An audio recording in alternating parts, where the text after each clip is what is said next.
Clerk will call the roll. Glenn Whitley, County Judge. Here.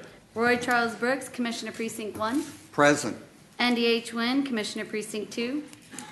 Gary Fickus, Commissioner Precinct 3. Here. J.D. Johnson, Commissioner Precinct 4. Here. Constitutes a quorum. Thank you. Our invocation today will be delivered by Pastor Scott Johnson from the North Tarrant Church in Fort Worth. Thank you for coming out today. And after the invocation, please remain standing for our pledges. Well, good morning, Judge, Commissioners. Good morning, thank you for this opportunity. Thank you for being here. Well, let's pray. Almighty God, maker of heaven and earth, we thank you. We thank you for this opportunity to live in such a great country. And God, I pray that we would never forget the price that has been paid. And we would always be grateful for those freedoms that we do get to enjoy. God, we thank you for the opportunity today together to graciously celebrate the accomplishments that have been found in Tarrant County, to make decisions and plans for the direction of this county.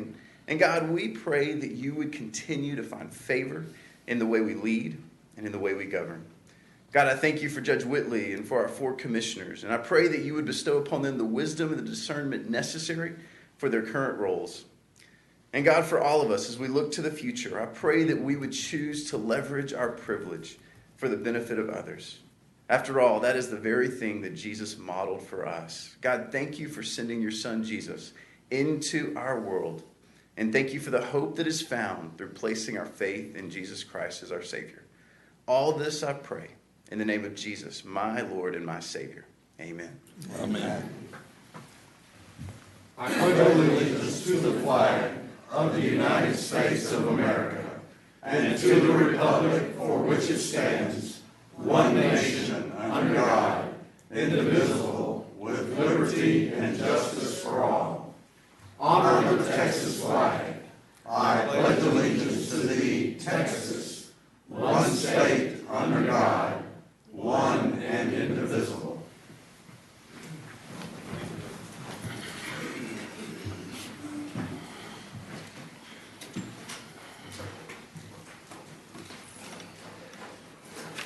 Mr. Manius? Thank you. Good morning, Your Honor, members of the court. Morning. Good morning. We have 3 items as it relates to the agenda this morning that we'd like to bring to your attention. The first one, we do have a public hearing this morning. It is not it's not a consent request. It is a public hearing. Also, under the administrator section, item 9A2, relating to the Arlington Higher Education Finance Corporation, there's a revised court communication that is in your folder.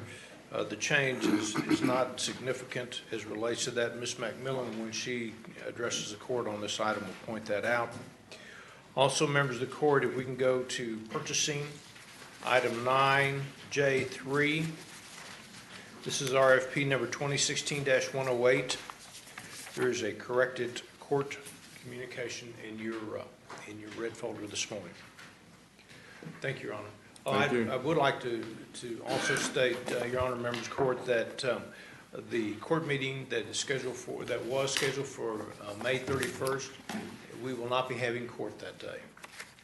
Thank you. Court members, you have before you the minutes of our regular meeting of May the 10th. Move approval. Second. We have a motion, a second. Please vote. Motion passes unanimously. Proclamations, Commissioner Fickus. Yes, I need a ratification of a congratulatory resolution to the city of North Richland Hills at their grand opening last Friday, and move for approval. Second. We have a motion, a second. Any discussion? Please vote. Motion passes unanimously. You have before you the consent agenda. Move approval of the consent agenda. Motion and second to approve the consent agenda. Please vote. Motion passes unanimously. We have a public hearing this morning. I was going to say Patricia, but it don't look like Patricia. Come on forward. Mr. Powell. Welcome. Good morning. Good morning. Tarrant County serves nearly 3,000 families monthly on the Housing Choice Voucher Program, known as the Section 8. We have over 800 private landlords provide rental assistance. Our office continues to receive over 90 calls a month from Tarrant County citizens seeking housing assistance. Our Section 8 wait list has been closed since 2010. However, we are projecting to open our wait list sometime in early 2017. Right now, we're accepting applications for 2 special voucher programs, the Family Unification Program, where referrals come from Child Protective Services, and our VASH program, where we provide service to homeless veterans. For the 7th consecutive year, Tarrant County Housing Assistance Office has been rated by HUD as high performers. We have a very strong family self-sufficiency program. In October, 24 families graduated from the program. 4 of the families earned bachelor's degrees while on the program. Our biggest challenge today is the limited number of affordable rental units in Tarrant County. Tarrant County rental market is great. There's about a 4% rental market. When the rental market is good, it's really not good for our program because our family are having a hard time finding locations and the rental cost is extremely expensive at this time. Due to the limited number of rental units available, it's taken vouchers holders about 90 days to find a unit, which is twice as long as it's been in the past. At this time, we're not seeking any court actions. We would just like to have public input on our annual plan. This is a public hearing, and at this time, I'll open the public hearing and ask if there's anyone here wishing to speak to this matter.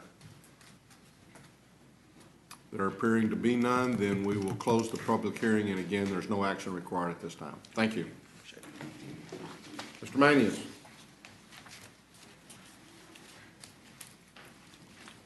Your Honor, members of the court, we have 2 additional items to bring to you this morning. The first, we're requesting that the Commissioners' Court approve and concur with action of the Hospital District Board of Managers and approve a commercial sublease agreement in the building which is located at 1412 May Street in Fort Worth by and between the Hospital District and Acclaim Physician Group. Move approval. Second. We have a motion and a second. Any discussion? Please vote. Motion passes unanimously. Thank you. Ms. McMillan is going to do item 2.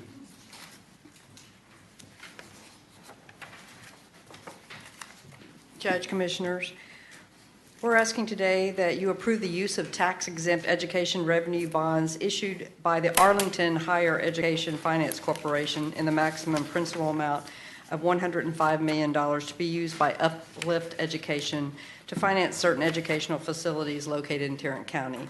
The replacement communication that you got took out the reference to Clifton Higher Education and correctly stated that it is the Arlington Higher Education Finance Corporation that is issuing these bonds. They will be used at charter schools that are located in Tarrant County. There's 3 campuses at 3700 Mighty Mite Drive, 1801 South Beach Street in Fort Worth, and 1305 North Center Street in Arlington. The Commissioner's Court is asked simply to approve this for IRS tax purposes, and Dallas County has also been requested to approve a similar resolution. Uplift has provided a letter noting that the property contains no known restrictions to current or future use and that they will work toward meeting the guidelines of the Tarrant County HUD policy. Move approval. Second. We have a motion and a second. Any discussion?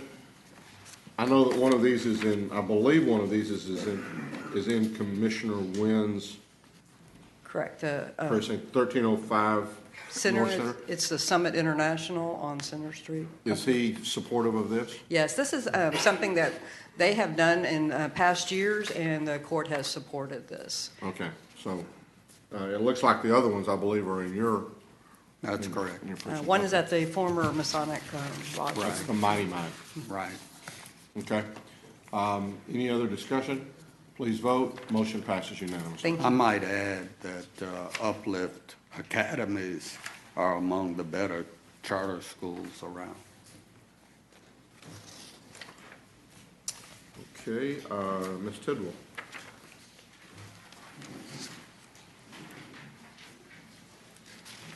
Good morning. Good morning. Morning.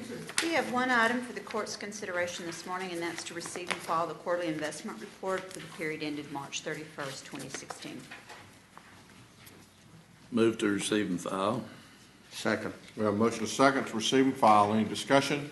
Please vote. Motion passes unanimously. Mr. Phillips, no, wait a minute. Are you next? Good morning. Who's next? I guess you're next. They didn't mark you on my agenda. I don't know if I want to recognize you or not. Let me finish quickly, I'll leave. Okay.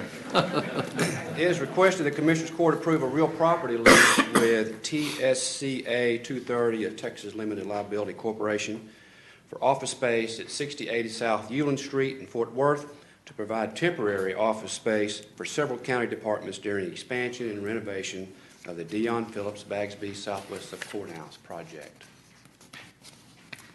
Move approval. Second. We have a motion and a second. Any discussion? Please vote. Go ahead. Let me just say that in order to get that facility renovated, expanded, and back in use as quickly as possible, we're having to move out of the entire building. And this space that we're moving into is just on the edge of adequate, but it will save us some money in the long run.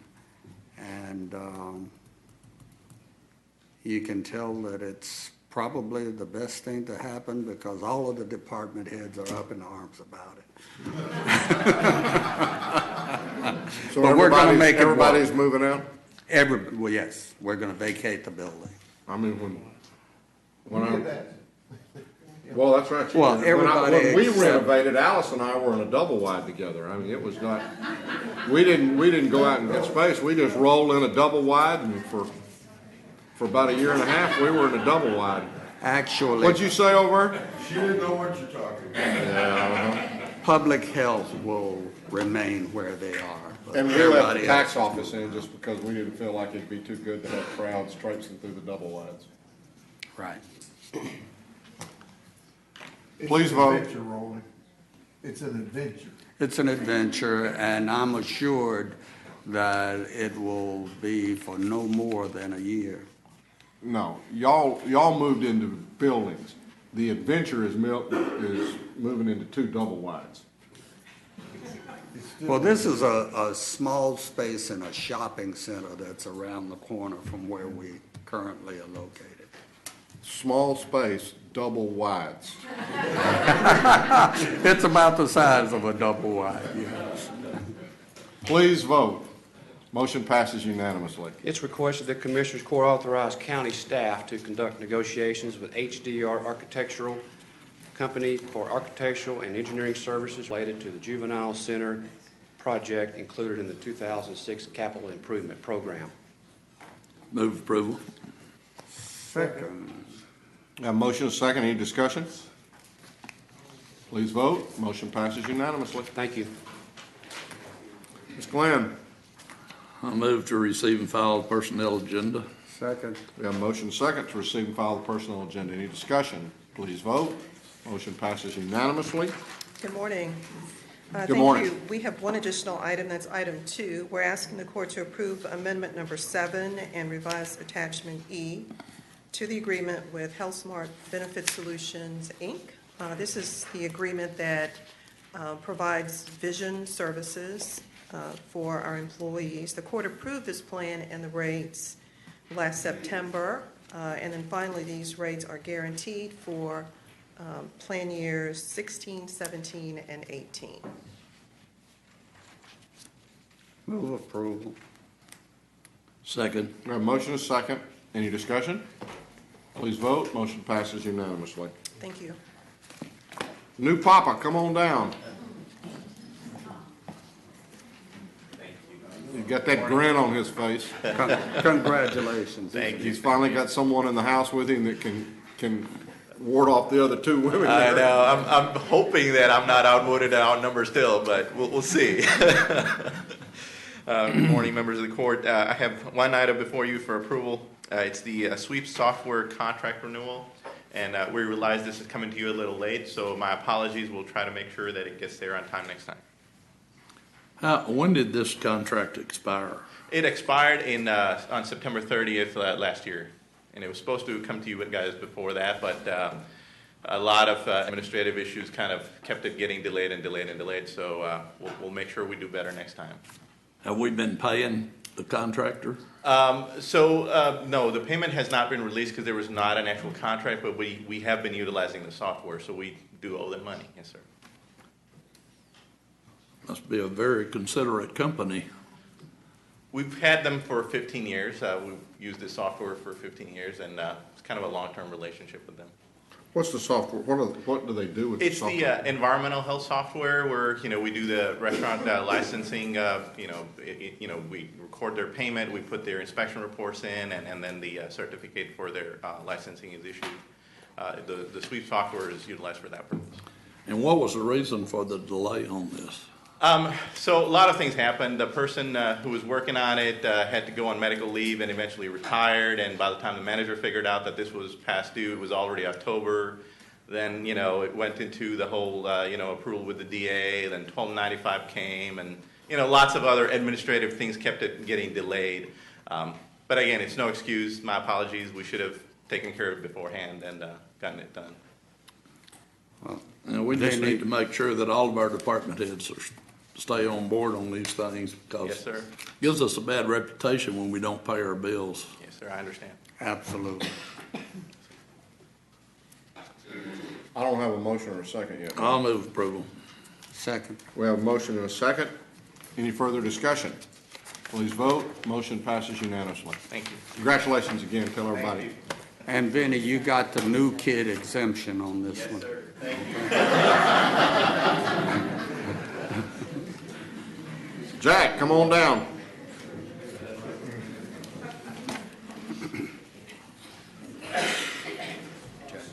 There are some nice double wides in Arkansas. I bet they And then are. there's the rest of them.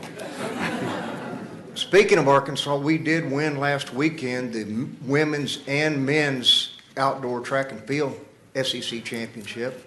So we are competitive in some sports. Those hogs must be awful fast. Judge Whitley and court members, I'd like to start off talking about the auction this morning, if I might. We have some good news, I think, to bring to you. And we actually have a news spot from NBC5 that was aired last Thursday at 10 o'clock. Used wedding dresses to tombstones, but this weekend at the Tarrant County Auction in Saginaw, it is some of the flashier items that are catching eyes. NBC5's Scott Gordon joins us live. What exactly are you in? Well, Meredith, I am here inside a road grader, and don't worry, I am not going to try to drive it, but let me just tell you, heavy equipment like this goes up for auction Saturday, along with numerous old county vehicles, and that's not all. Well, you just start off all right. There's a television. Who'll give it to you? $100 bill now, quarter. Just ask Renee Bates about his auction business. Quarter, half, $75, $300 and a quarter. And he's all too happy to tell you. Half, 75 and 4. The McKinney auctioneer and his crew go all over the world. There's a price on everything, and everybody wants something. He started 50 years ago. It's either picking cotton or talking, and I'd rather talk than pick cotton. They auction old government property, from heavy equipment to old police cruisers and SUVs. And the Tahoes right now are the hottest things in the world. But it's some of the things inside that really get his attention. I don't want to be in jail with him, but there's a story there. He's talking about the stuff seized from drug dealers. I keep telling people you sell dope in Texas, and they're gonna take your stuff away from you. Like big safes and small police scanners, even cash counting machines. You know they got to be making a lot of money, or they wouldn't have to have counters to count them $100 bills to send off. And then there's the fancy, some would say gaudy, jewelry. They got to spend it somewhere. Again, all drivable, good shape. Jack Beecham is Tarrant County's purchasing manager. He says this auction is the biggest in years, with something for everyone. That's almost your size, buddy. That's what I'm talking about. And it all can be yours if the price is right. Sold at $375. That's good. That's how I do it.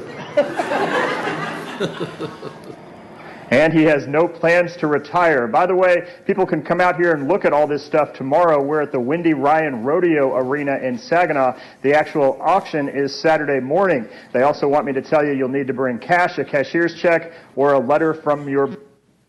Reporting live in Saginaw, Scott Gordon, NBC5. Get the hat, maybe not that road grader, Scott. Thank you. Sounds good. Yeah, the hat definitely fits better.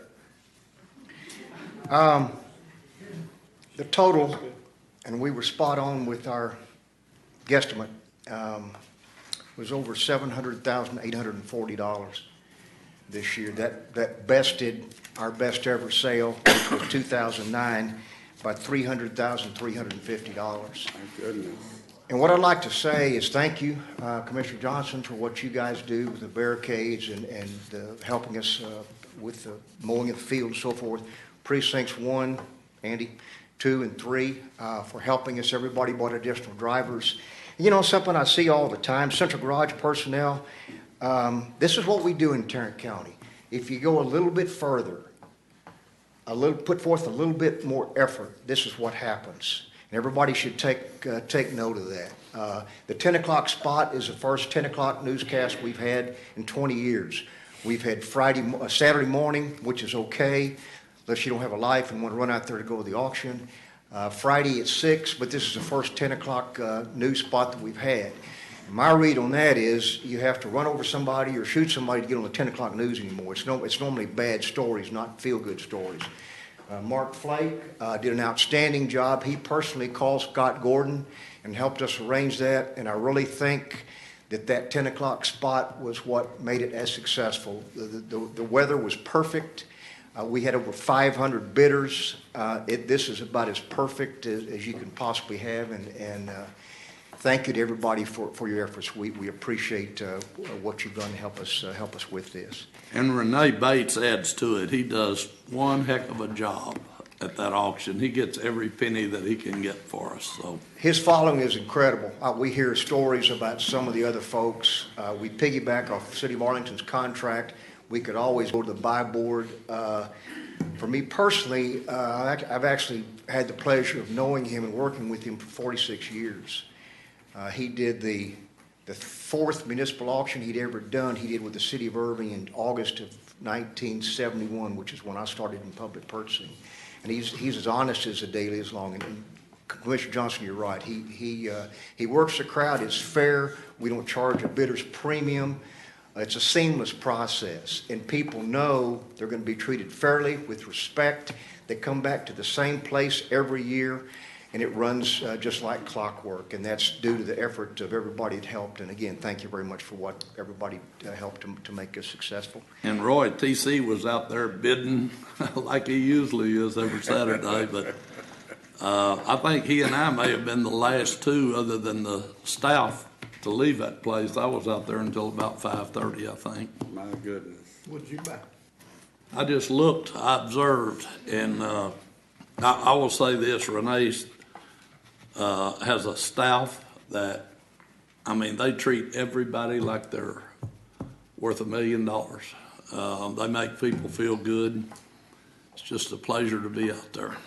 You Thank didn't you, buy Jack. that diamond watch? I did not buy that diamond watch. I thought maybe some governmental agency would come see me and want it back.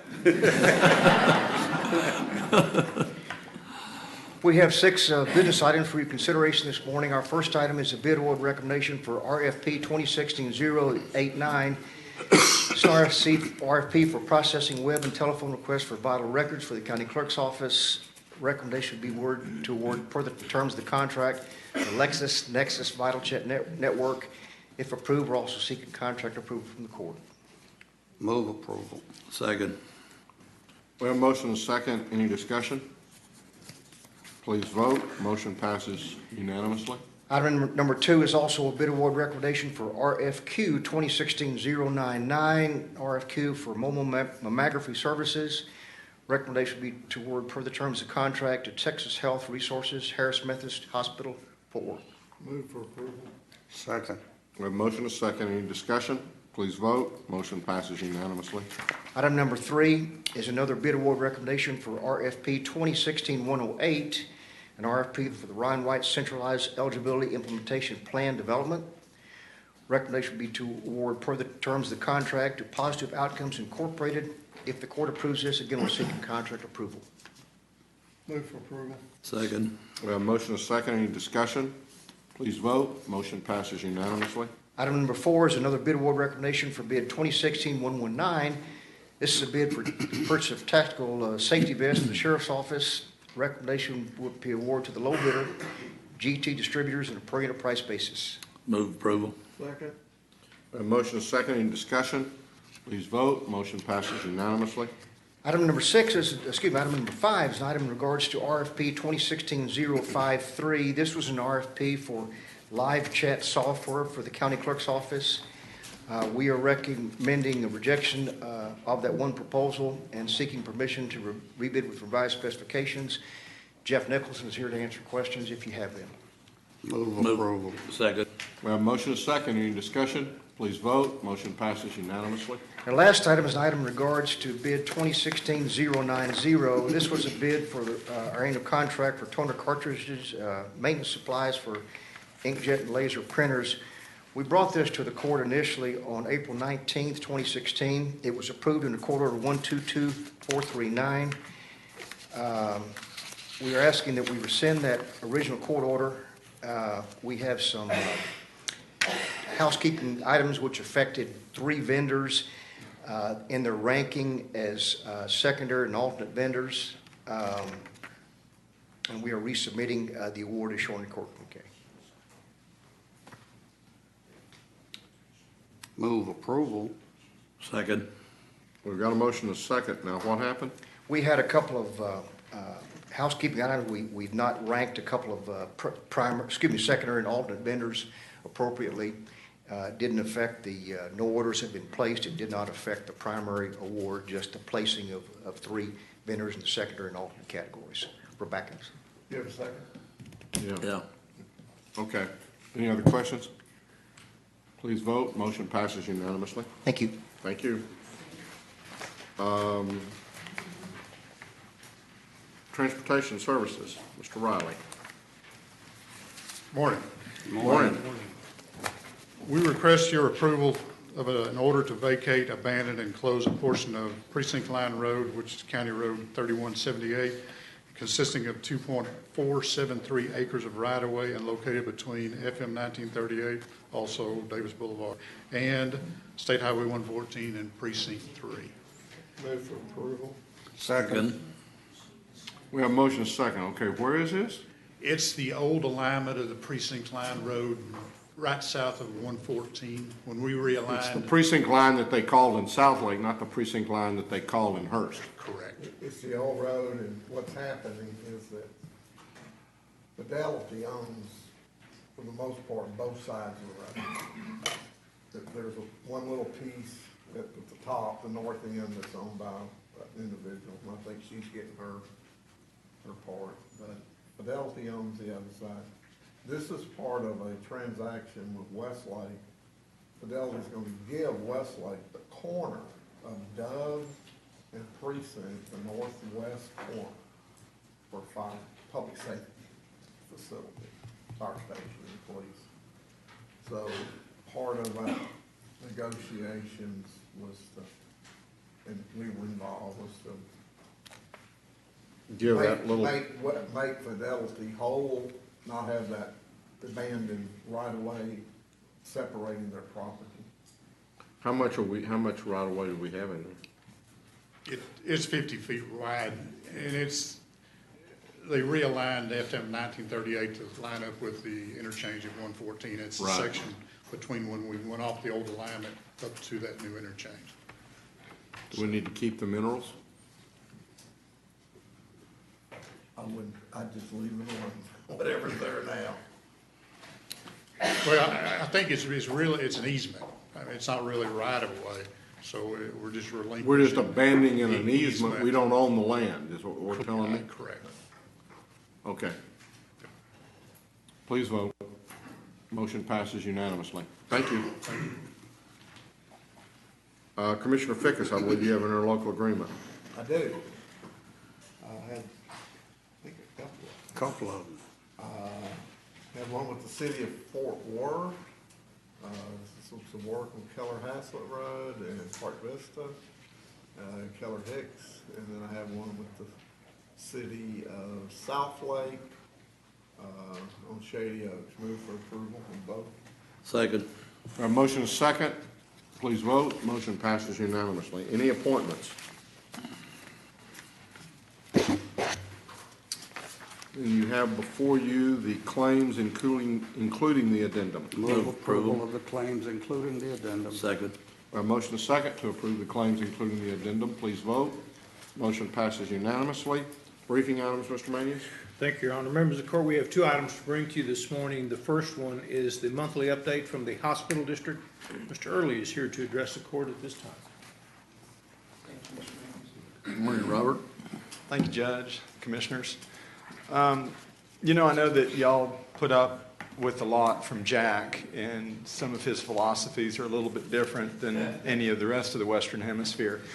But I will tell you that the RFP process that we had for the consultant to look at what JPS has already compiled and how we work in unison with the county on that project, I've never seen anything more professional. Gwen and Jack and his team had one of the best RFP processes I've ever seen. And everybody that was here, that was in the room, were the major players. So Mr. Manius and his staff reached out to folks and had communication, and it was an incredible process. And while we were here at JPS, our staff just was pretty much in awe in the way that you all conduct an RFP process. And no kidding, all kidding aside, that was very impressive, and y'all should be impressed with how that took place. We had 30 minutes of questions. All questions were answered, so accolades to Jack and his staff, to Gwen, and to Mr. Manius. I think that was really impressive.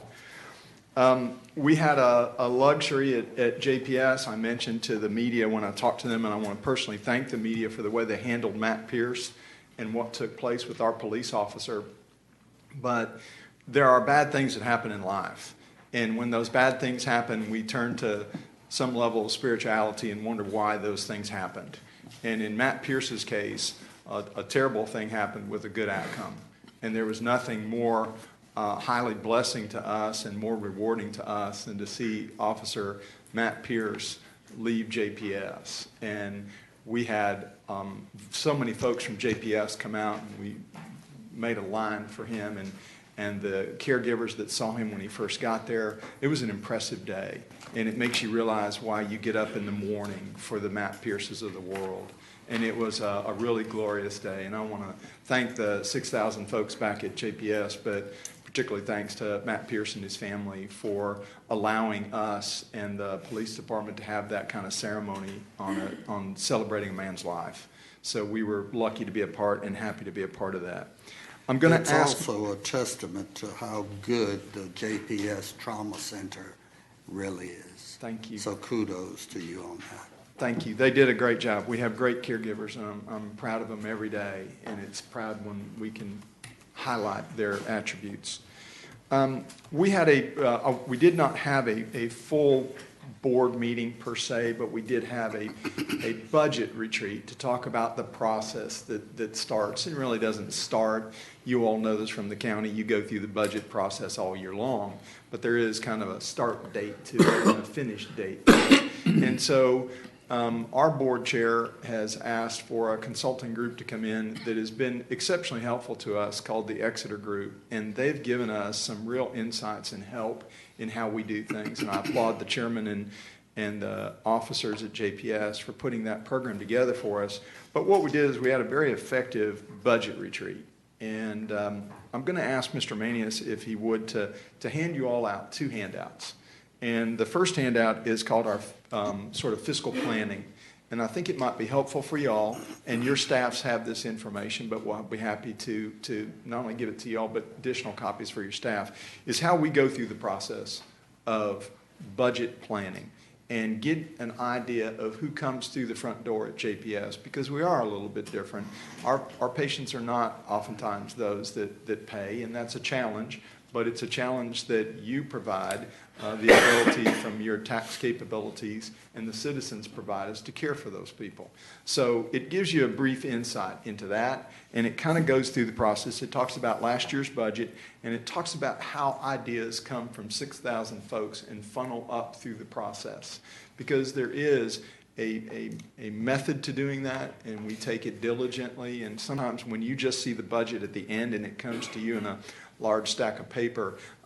Some may not be aware of what goes on before that. So we want to give you all an insight into what takes place in that. So I'm going to ask Mr. Manius if he would be kind enough to pass this out. And the other thing I'm going to pass out to y'all for y'all's consideration, which is on our board portal and it's public information, is a pyramid that talks about how ideas start here at this level, and these 3 levels of the pyramid really are the staff and what we do and how we make those work into organizational metrics and organizational goals, and then how those move into the top 3 tiers of this, which is really board responsibility. Our destination metrics and where JPS is going to go in the next 2, 3 to 5 years. And then our overall pillars, those 6 basic principles on what we believe in, and then our overall mission. And that really delineates the responsibilities that we as staff have, the board has, and this really articulates that well. So if you all don't mind, I'm going to leave these with Mr. Manius, and he can pass those out to y'all. And I didn't have them for a slide purpose, but I did want to give you all those and let you see those. So if y'all have any questions, I'm happy to answer those. Thank you, Robert. Thank you, Commissioner. Thank you all very much.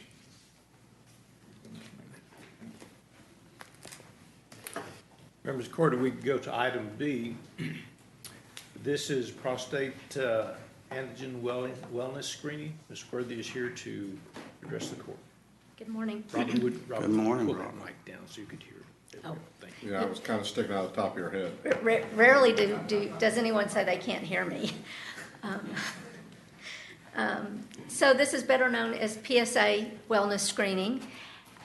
Tarrant County does offer biometric screening through our wellness program through the United Healthcare medical program.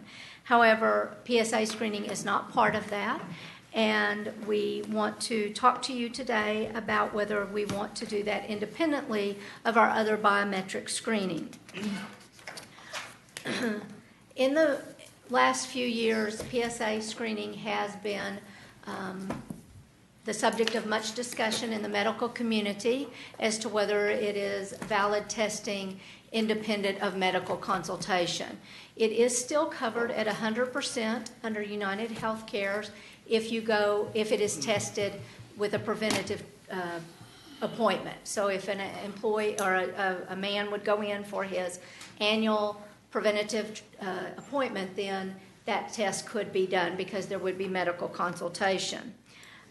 United Healthcare or Optum, who does our screening, will not offer it through our other biometric screening because they don't have medical consultation on site for that.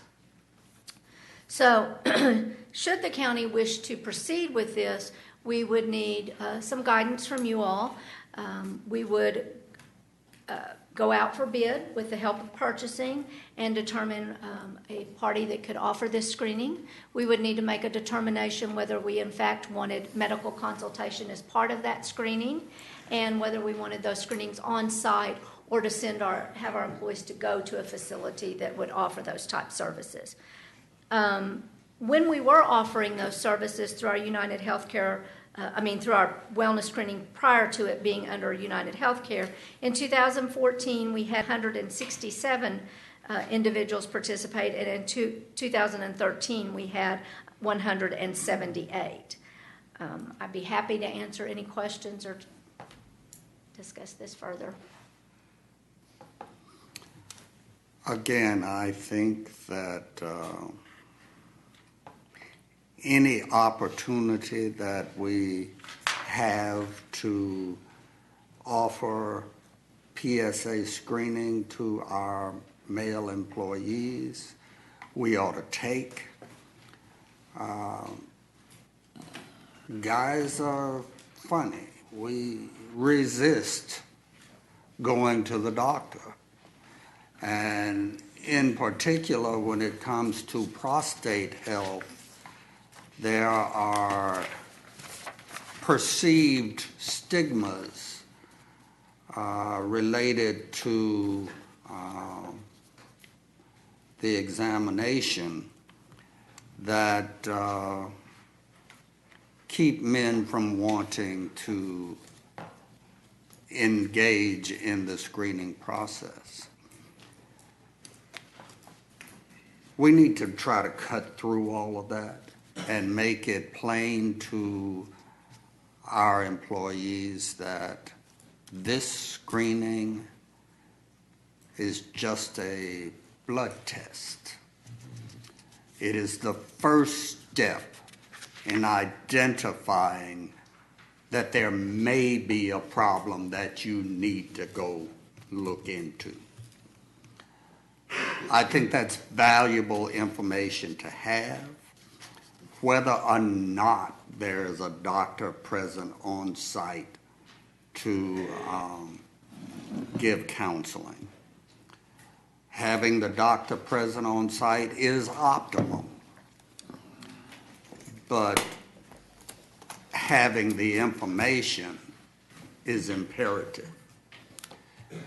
Having the information gives that man the opportunity to make choices about his own health. And I think that we as an employer should be in the business of giving our people options, health options, and the information they need to exercise those options. So I'm in favor of this. I must say that I'm in favor of it because it has affected me and my family. And had I not had the information when I had it, I may not be sitting here this morning. So there's no way for me to not be in favor of this. I totally agree with Commissioner Brooks. I personally am immunosuppressant. I'm personally immunosuppressant, which means my immune system is somewhat compromised because of anti-rejection medications that I take, and we've got other people that take those for all types of reasons other than transplants.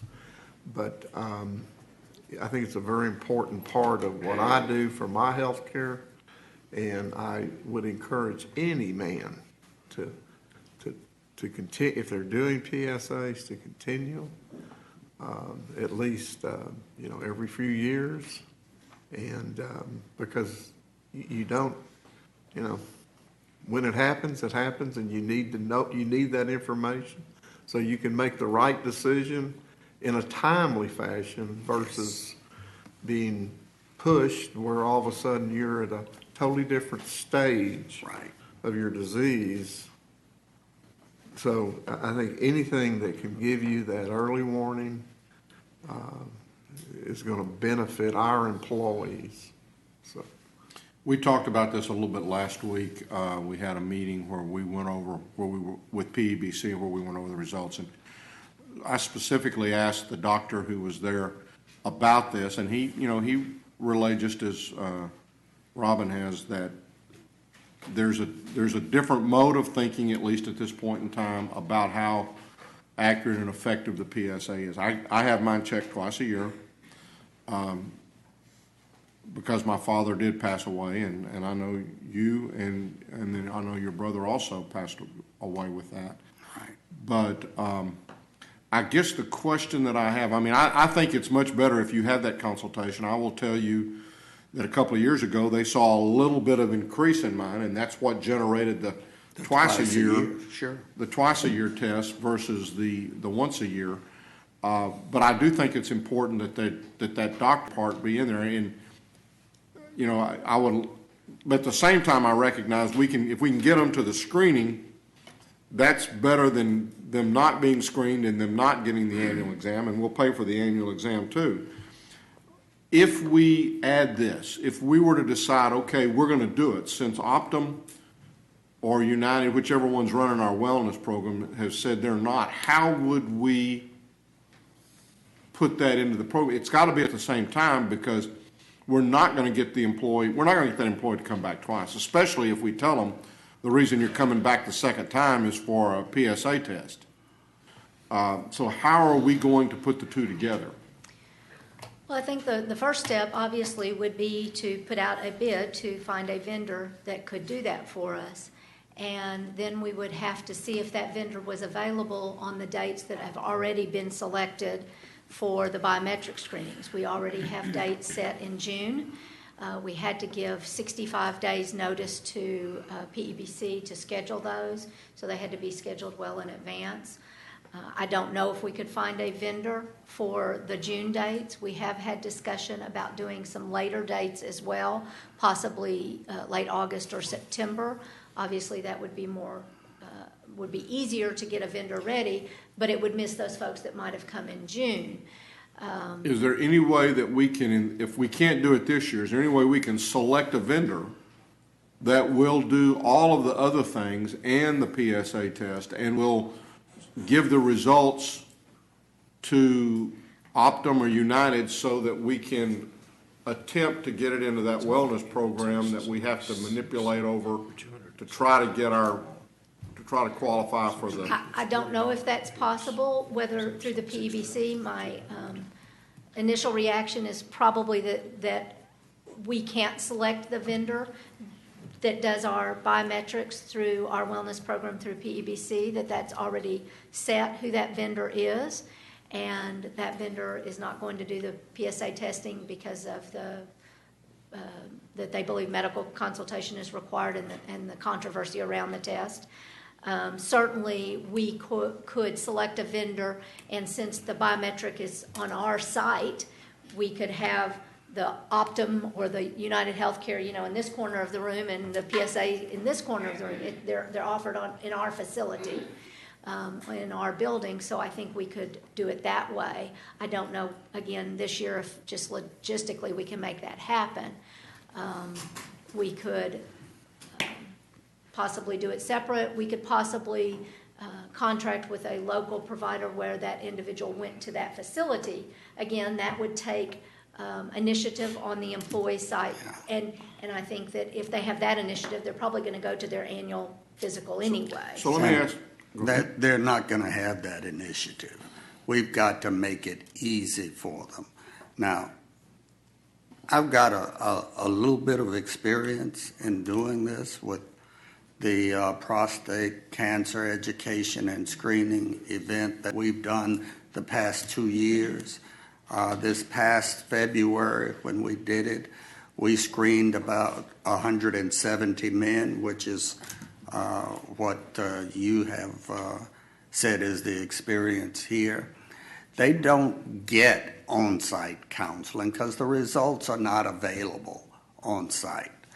The counseling comes as a follow-through after the results are available. We do it through the Moncrief Cancer Care Center, and they do the testing, and then they do a reach out to everybody who has been tested to give the results and the appropriate counseling once the results come back. But they're not going to be available on site. It's not an instantaneous result. No, but could they possibly be, might they be there to at least gather the blood for the test and then be able to follow back up? Yes, absolutely. So that may be That's the way we do it. Yeah.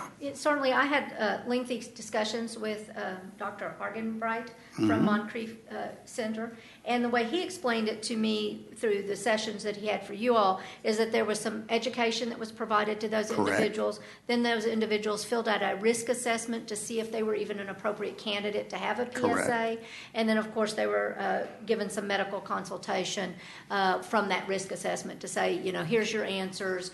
You probably should have it. Maybe you don't need one yet, that kind of a thing. And then certainly a consultation and following up. I know the vendor we used in the past that offered our PSA testing, they did not have initial medical consultation, but certainly if they had findings, they recommended that that individual seek medical consultation. Again, that is up to the initiative of that individual to follow through with a physician or some medical provider. What does JPS do as far as their employees? Do they have a program for this? We have a program, and we also We have a program, we try to do screenings, but we also do, what is more important is the screenings that we do with Commissioner Brooks. And I couldn't say enough. They actually do the blood draws. We do the blood draws. And I can't say enough good about Moncrief and what they do and the collaboration that has existed there. And I'm just listening. I mean, any way that we can help, we'll be happy to do it. And if there's anything that JPS can do to serve in this, and also we're working on some projects right now with the Moncrief Cancer Center that would tie in exceptionally well. So if there's a way that we can help, we're happy to do it. Yeah, if we can work together on this, it would certainly be good to. So maybe JPS could be there to help with the blood draws. Sir? We'll do whatever you all want. Yeah, not reinvent the wheel here. And the initial information doesn't have to be provided by a doctor. It could be a nurse practitioner. I mean, I understand the question as to whether they're false tests or whatever the thing comes out. But the bottom line is that if I don't see the downside in the test being done. If there's a problem or if something comes up, you know, they may have to retest, they may do it, but at least we've got somebody in there.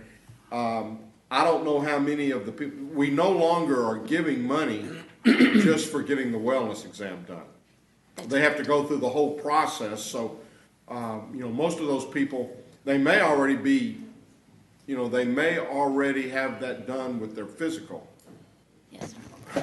What we can. But I think right now, I think we need to see about getting JPS, do this, and see if. And public health is also a critical piece in what we do. If you'll let us come back to you very quickly with a proposed solution for you all to consider. Thank you. Thank you. Thank you. Your Honor, that's all we have at this time. Then we will recess our open meeting to proceed to close to. Having returned from our closed session and there being no business to conduct at this time, we are now adjourned.